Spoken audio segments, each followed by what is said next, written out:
Fear Factory were always about technology and sounding high-tech and futuristic, and Demanufacture reflected that in the production. It was a very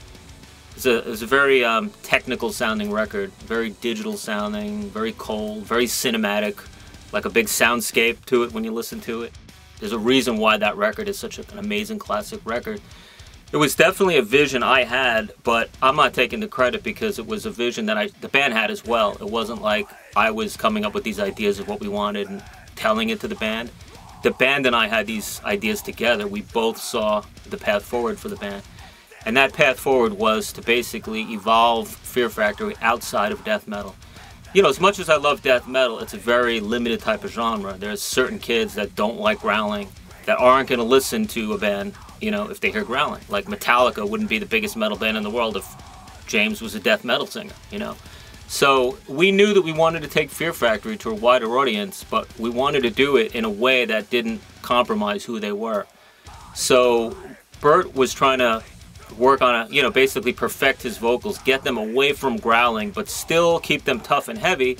So it was still Fear Factory and it was still credible and still cool, but in a way that could reach metal fans that didn't necessarily like growly vocals. And we passed with flying colors on that because it's a pretty huge jump from Soul of a New Machine to Demanufacture. Not just in Burton's abilities as a vocalist, but also in the songwriting, in the quality of the choruses, in the production.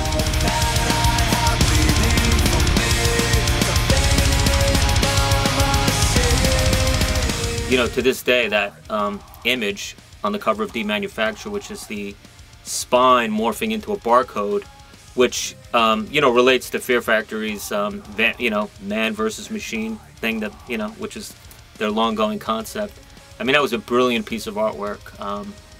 And if you look at it, there are numbers on when it gets to the side of the spine that looks like a barcode. There are numbers there, and that's the actual barcode of the Demanufacture record. It's got the real numbers on it.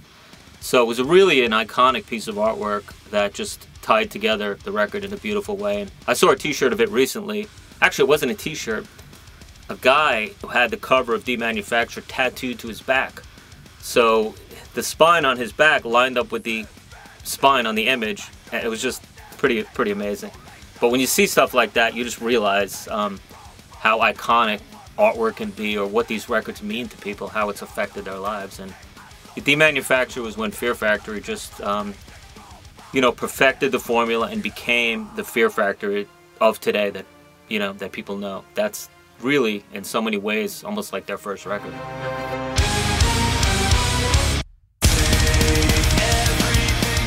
It was just completely unique for its time. Everything about Fear Factory, their whole sound, the way they have the good cop, bad cop vocals, which they pioneered, the way they have the syncopated drums with the riffs.